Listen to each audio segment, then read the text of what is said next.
예, 헌법재판소 사무처장님. 예. 그 헌법재판소법에 따르면 헌법재판소가 심리 진행하기 위해서는 정족수가 7인 이상 되어야 됩니다. 맞습니까? 예, 법률에 그렇게 되어 있습니다. 예. 헌법재판소의 안정적인 운영을 기대하고 바라는 바시죠? 그것은 법률에 그렇게 되어 있고요. 예. 다른 질문을 드린 겁니다. 헌법재판소가 안정적으로 운영되길 재판소의 구성원 모두가 바라고 있는 거 아니겠습니까? 예, 그 부분은 헌법에 정한 대로 운영이 되기를 항상 바라고 있습니다.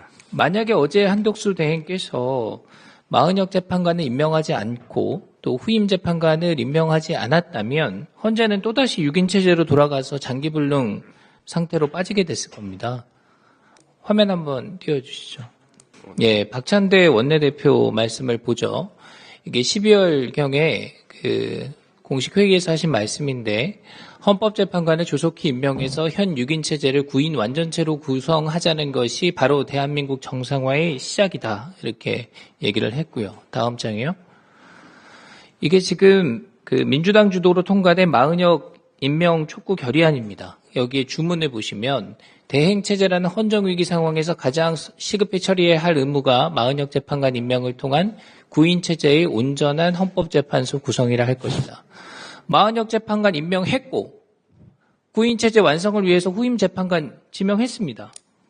뭐가 문제입니까? 그럼 지금 민주당에서 하셔야 될 일은요. 헌법재판관 후보자 이완규 함상훈에 대한 인사청문회를 실시하면 되는 겁니다. 그 장에서 이분들이 자격이 충분한지 따져보고 검증하시면 되는 겁니다. 저는 아직까지요. 마은혁 재판관 인사청문회 참여하지 못했던 거 후회하고 있습니다. 그때 출석해가지고요. 이분 전향했는지 여부 확인하고 국가간 또 사회간이 건전한지 이 문제 제대로 한번 따져봤어야 된다고 생각합니다. 근데 그럴 기회를 갖지 못했고 지금도 매우 아쉽게 생각하고 있습니다. 그러니까 민주당 의원님들께서 많은 말씀 주시는데요. 청문회를 빨리 열어서 거기서 검증을 하시면 된다고 생각합니다. 민주당이 지금 법을 바꿔가지고요. 헌법에 나와 있는 재판관 임기를 임의로 늘려가지고 지금 하고 있는 재판관들 계속 하도록 하겠다 이렇게 얘기를 합니다. 지난번에 이 주장을 하실 때는요. 대통령 탄핵 심판이 끝나지 않았기 때문에 그 중대한 결정을 하는 것이 재판관들 정족수 부족으로 늦어질까 봐 임기를 더 연장해서라도 해야 된다라는 그런 정치적 당위성이라도 저는 있다고 그런 취지에서 주장을 하신 거라고 이해를 했습니다. 근데 지금 그런 사유가 없어진 거예요.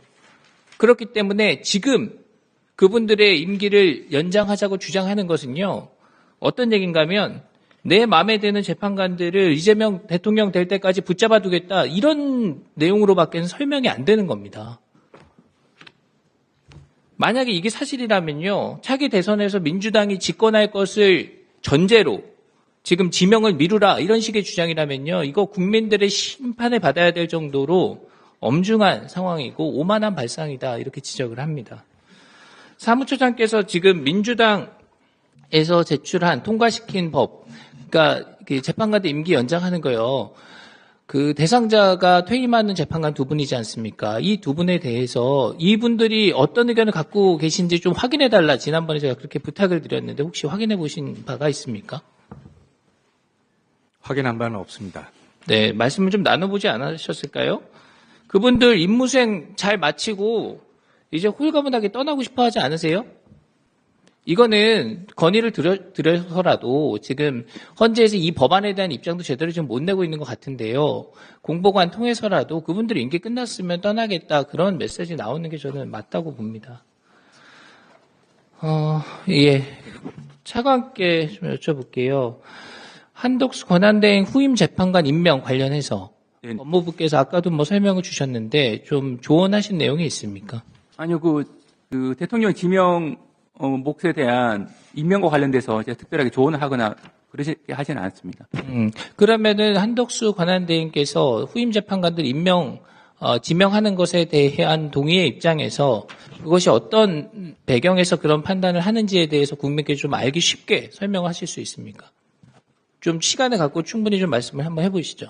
네, 기본적으로 마은혁 재판관 임명할 때와 좀 사정이 변경이 된 것이 일단은 고리 상태로 변경됐다는 것이 가장 큽니다. 고리 상태라고 하면 이미 탄핵 결정된 대통령이 직무 복귀를 재개할 가능성이 제로가 됐습니다. 그러면 혹시 사고일 경우에는 직무 복귀했을 때 대통령의 의존과 다른 결정이 이미 났다고 하게 되면 문제가 생길 수 있지 않겠습니까? 그런데 그럴 가능성이 제로가 됐기 때문에 그게 가장 큰 차이점이고, 또 한 가지가 헌법재판소 총 9명을 임명을 하는 부분에 있어서 원래 이게 사공화국 때 처음 유사한 규정이 도입됐어요. 그때 박정희 대통령이 유신헌법 개정하면서 이제 근데 헌법위원회 체제였는데 9명을 다 자기가 임명한다. 그런데 3명은 국회 선출, 3명은 대법원장 지명, 3명은 대통령 임명 이렇게 돼 있는데, 그 당시에도 대법원장 지명 3명과 국회 선출 3명에 대해서는 형식적 임명권이라고 다들 해석을 했었고, 그럼에도 불구하고 대통령이 왜 임명하냐 부분에 대해서는 국가 원수로서의 상징적 지위 때문에 그렇다라고 당시에 이해를 했었습니다. 그러면 이 총 9명을 형식적으로 임명합니다만 국회 선출 3명과 대법원장 지명 3명에 대해서 대통령이 임명하는 것은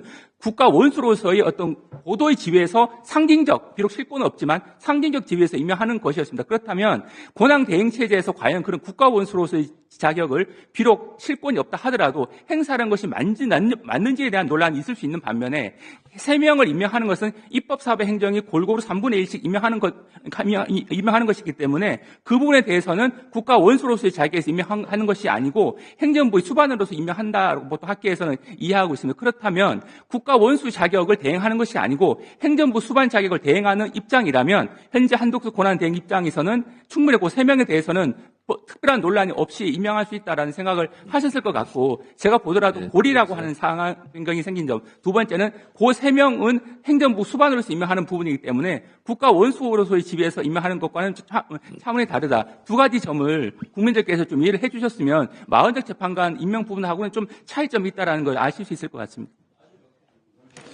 자, 김성호 차관님. 네네.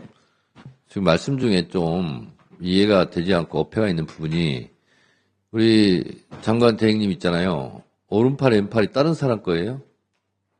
오른팔 왼팔이 김석우 한 사람 거잖아요. 대통령은 여러 가지 지위를 갖습니다. 국가 원수의 지위도 있고, 행정부 수반의 지위도 있고, 국군 통수권자의 지위도 있고, 그리고 여러 가지 책무도 다양합니다. 그런데 지금 아까 말씀하신 것은 마치 행정부 수반만 지금 대행을 해서 그렇게 하는 것이기 때문에 적법하다, 이런 식으로 말씀하시는 것은 대단히 자의적인 판단이라고 생각합니다.